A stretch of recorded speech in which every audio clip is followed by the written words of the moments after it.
दोस्तों आपको इस वीडियो में एक कहानी बताते हैं। आपने एसआईआर की कहानी देखी, उसमें भी बिहार में एग्जाम्पल देखा और 2003 के बाद जो एसआईआर की गई उस पर विवाद भी हुआ और कई सारे नए प्रैक्टिकल बिहार में अप्लाई भी किया गया। चुनाव आयोग के द्वारा ये सब नए हथकंडे अपनाए गए। उसके बाद मामला सुप्रीम कोर्ट तक पहुंचा कि एसआईआर की प्रक्रिया क्यों की जा रही है चुनाव से अन मौके पर। लेकिन अब जो कहानी है वो 12 राज्यों में एसआईआर की प्रक्रिया होनी है और हो भी रही है। अब इसमें से जिन राज्यों में पहले चुनाव है उसमें पश्चिम बंगाल एक सबसे ज़्यादा चर्चा में है। पश्चिम बंगाल में और आसाम में ये 2026 में विधानसभा के चुनाव होने हैं। लेकिन पश्चिम बंगाल को लेकर जो चर्चा है उस चर्चा की कहानी के पीछे की जो तस्वीर आ रही है उसे बताते हैं। ममता बनर्जी ये कहती रहीं कि पश्चिम बंगाल में घुसपैठिए अगर हैं तो फिर गृह मंत्रालय को ये जवाब देना चाहिए कि घुसपैठिए आए कैसे। गृह मंत्रालय ये कहता रहा कि पश्चिम बंगाल से घुसपैठिए को चुन चुन कर बाहर निकालेंगे। गृह मंत्रालय अमित शाह के कमांड में है। जो अब तस्वीरें आ रही है एसआईआर की प्रक्रिया जैसे ही बिहार के बाद पश्चिम बंगाल में शुरू हुई तो पश्चिम बंगाल में शुरू होते ही जो बांग्लादेश से घुसपैठिए पश्चिम बंगाल में एंट्री लिए थे, जिनके पास कागज नहीं थे, जिनके पास कोई भी सबूत नहीं था, उसमें अब बच्चे, बूढ़े, जवान, जो युवा, ये सब भारत और बांग्लादेश बॉर्डर पर धरना देकर बैठे। कई सारी वहाँ से तस्वीरें आ रही है और कई सारी कहानियाँ, जिस कहानी को अगर बताने बैठें तो हो सकता है कि दिन लग जाए। लेकिन मोटे तौर पर जो कहानी आ रही है कि ऐसे हालात हो रखे हैं पश्चिम बंगाल और बांग्लादेश के बॉर्डर पर कि भारी संख्या में भीड़ है। लोग जो बिना कोई कागज़ के आए हैं उनकी संख्या तिगुनी बढ़ गई है। और जो ये भी आया है, चेक पोस्ट है हाकिमपुर समेत जो भी बांग्लादेश और पश्चिम बंगाल दोनों को टच करता हुआ जो चेक पोस्ट है उस पर महिलाओं और बच्चों की भीड़ जमा हो रखी है। बीएसएफ लगातार पूछताछ कर रही है। कई परिवार हैं जो कबूल भी रहे हैं, बांग्लादेश वापस जाने की कोशिश कर रहे हैं, घंटों सड़क पर बैठे हैं और ये कबूल रहे हैं कि भारत में हम कमाई के लिए आए थे, हमारे पास कोई भी डॉक्यूमेंट्स नहीं है।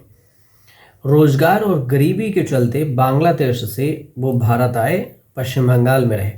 लेकिन अब जैसे ही एसआईआर की प्रक्रिया शुरू हुई है तो इस कारण उन्हें बांग्लादेश लौटना पड़ रहा है। बीएसएफ की निगरानी में अपनी बारी का इंतज़ार किया जा रहा है। जो हाकिमपुर चेक पोस्ट है वहाँ पर 24 नॉर्थ परगना से कई तस्वीरें जो आई है उसमें महिलाएं, बच्चे भारी थकान में दिखते रहे हैं। इसके बाद जो कहानी है कि ये है कि इस यात्रा में कहा जा रहा है कि इनके पास कोई भी डॉक्यूमेंट्स नहीं है और ये रिवर्स एक्सोडस है उसको तेज कर दिया गया। सीमा पर जो चौकी है वो जांच है उसे बढ़ा दी गई है। बीएसएफ अधिकारी हर दिन पकड़े जाने वाले लोगों की संख्या 3 अंकों में बता रहे हैं। कह रहे हैं कि यहाँ पर 3 अंकों में मतलब कि 300 मान सकते हैं आप, 301 मान सकते हैं, 200 मान सकते हैं, यहाँ तक कि 100 के बाद हर दिन 100 से ज़्यादा की गिरफ्तारियाँ यहाँ पर हो रही है। अब ये बात यहाँ पर कही जा रही है और एसआईआर को लेकर जो पुराने वहाँ पर व्यवस्था है उसमें भारी भीड़ दिख रही है। चेक पोस्ट पर पुलिस पूछताछ कर रही है, बायोमेट्री लिया जा रहा है। लेकिन कपकपाते ठंड में बच्चे, बूढ़े, बुजुर्ग सभी इस चेक पोस्ट पर डटे हैं। क्रिमिनल बैकग्राउंड की तुलना की जा रही है कि जो लोग पकड़े जा रहे हैं उनका कोई क्रिमिनल बैकग्राउंड तो नहीं है और इस वजह से लंबी लाइनें लगी हुई हैं पश्चिम बंगाल और बांग्लादेश के बॉर्डर पर। अब इस बीच में जो एक तो तस्वीर सामने आ रही है, जांच हो रही है, लेकिन पश्चिम बंगाल से जो एक और चीज़ें आई हैं वो ये है कि बांग्लादेश और बंगाल से जो सटे हुए 9 ज़िले हैं, इन 9 ज़िलों में अचानक से आबादी बढ़ी है और बीजेपी इसे घुसपैठिया कह रही है, तो टीएमसी कह रहे हैं कि ये हिंदू शरणार्थी हैं जो भारत में हैं। अब अगर देखेंगे ये तो 2002 में राज्य में 4 करोड़ 4.5 करोड़ के करीब में रजिस्टर्ड वोटर थे, जो कि ये बढ़कर 7 करोड़ 63 लाख हो चुके हैं। अब 18 जिलों में 10 ऐसे जिले हैं जहां पर वोटरों की संख्या में भारी बढ़ोतरी दर्ज की गई है। इनमें से 9 जिले बांग्लादेश के सीमा से सटे हुए हैं। पश्चिम बंगाल के 9 जिले की बात कर रहे हैं आपको, तो इसलिए 9 जिले में जो बांग्लादेश से सटे हैं वहाँ पर जनसंख्या बढ़ती जा रही है। अब बीजेपी और टीएमसी दोनों एक दूसरे पर आरोप लगाना शुरू कर दी है। वहीं पर टीएमसी का दावा है कि हिंदू शरणार्थी बड़ी संख्या में यहाँ पर आए हैं और इसीलिए बढ़ोतरी यहाँ पर दिख रही है। तो दूसरी तरफ से देखें तो कौन से ज़िले हैं जहाँ पर सबसे ज़्यादा बढ़ोतरी हुई है, ये भी आप आसान भाषा में समझिए।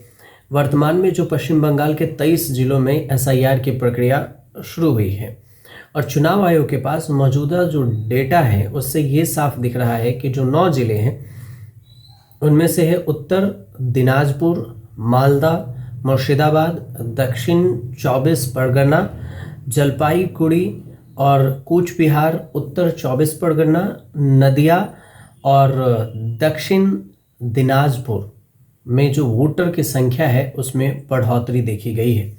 बीरभूम में एक जिला है जहां पर जनसंख्या 73.4% की वृद्धि से अब बढ़ गई है और इसके उल्टा कोलकाता में एक अपवाद माना जा रहा है क्योंकि यहाँ पर बढ़ोतरी कम है। 2002 में कोलकाता में 23 लाख के करीब में 23,871 वोटर्स थे, लेकिन 2025 में यह आंकड़ा 24,07,145 हो गया है। तो टीएमसी का जो तर्क है वो क्या है? टीएमसी के तरफ से जो अनूप चक्रवर्ती हैं, प्रवक्ता हैं टीएमसी के, उनका कहना है कि बांग्लादेश से हिंदू शरणार्थियों के आने से वोटरों की संख्या बढ़ी है। इसके अलावा कह रहे हैं कि उनका ये भी कहना है कि पश्चिम बंगाल में इसी अवधि के दौरान हिंदू आबादी 8% तक गिर गई। तो इसलिए स्वाभाविक है कि वे पश्चिम बंगाल आए हों और उनका आरोप है कि बीजेपी मुस्लिम घुसपैठ का फर्जी नैरेटिव सेट कर रही है। अब बीजेपी ने क्या आरोप लगाए हैं? तो बीजेपी की तरफ से पूर्व प्रदेश अध्यक्ष हैं राहुल सिन्हा, उनका कहना है कि चिंताजनक ट्रेंड है। वे बोलते हैं कि हम कई सालों से ये कह रहे थे कि सीमा पर घुसपैठ बढ़ी है। अब डेटा भी ये दिखा रहा है और आगे चलकर कई जिले पूरी तरह से मुस्लिम बहुल हो जाएंगे और इसकी वजह से सिर्फ घुसपैठ होंगे। इस पर सीपीएम के जो राज्य के जो अध्यक्ष हैं एमडी सलीम, उनका कहना है कि उनका मानना है बांग्लादेश फैक्टर तो है, लेकिन बीएसएफ को सीमाई इलाकों में निगरानी और मजबूत करनी चाहिए थी। बड़ी संख्या में हिंदू शरणार्थी आए हैं और इस वजह से बांग्लादेश में हिंदू आबादी गिरी है। तो ये एक तरह से वो एक तर्क अलग दे रहे हैं। अब ममता बनर्जी कह रही हैं कि एसआईआर से जो मुकाबला है उसके मुकाबले में पश्चिम बंगाल में अब एक दूसरी रणनीति से वो काम करेंगे। उनका कहना है कि एसआईआर का सबसे ज़्यादा असर मतुआ समुदाय जो कि अनुसूचित जाति हैं उस पर हुआ है और ये मतुआ समुदाय जो मतुआ लोग हैं वो मूल रूप से बांग्लादेश के हैं। तो पश्चिम बंगाल के बॉर्डर वाले ज़िले में मतुआ समुदाय रहते हैं। टीएमसी का ये कहना है कि एसआईआर का असर मतुआ समुदाय के अलावे राज्य में रहने वाले अल्पसंख्यकों, बंगाल के उत्तरी और पश्चिमी इलाकों में रहने वाले आदिवासियों पर भी होगा। तो ये एक ममता बनर्जी की तरफ से जो अलग से बयान है वो दिया गया है। मतुआ समुदाय की आबादी कितनी है? तो पश्चिम बंगाल में मतुआ समुदाय की आबादी होती है 17% और है राज्य की 292 जो विधानसभा है, 292 विधानसभा सीट में है, लगभग 30 विधानसभा सीटों पर इस समुदाय की अच्छी खासी मौजूदगी है, मतुआ समुदाय की।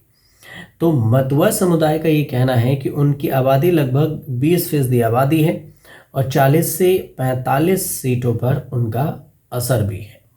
लेकिन जो SIR की प्रक्रिया है, तो घुसपैठे के भी सवाल उठ रहे हैं कि इतनी SIR के दौरान ही बांग्लादेश बॉर्डर पर इतने लोग कहाँ से आए, और आए तो एक सवाल सरकार से भी है, अगर घुसपैठी आए तो बॉर्डर की सुरक्षा व्यवस्था पुख्ता करना तो गृह मंत्रालय का काम था।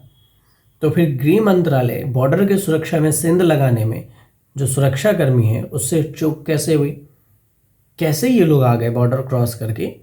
तो केंद्र सरकार को भी इस पर जवाब देना चाहिए कि आखिर केंद्र सरकार की तरफ से जो सुरक्षा व्यवस्था है, BSF के सेना तैनात हैं, हर बॉर्डर पर इतनी चौकसी बरती गई है, तो इतनी चौकसी के बावजूद भी ये घुसपैठिए एंट्री कैसे लिए? राज्य में इसका मतलब है कि देश में सुरक्षा व्यवस्था की कमी बॉर्डर पर दिख रही है। ये सीधे सीधे सवाल ये उठेगा, क्योंकि राज्य में भले ही CM का पावर होता है, लेकिन जब देश की बात आती है तो गृह मंत्रालय, PM इसके लिए जिम्मेवार होते हैं।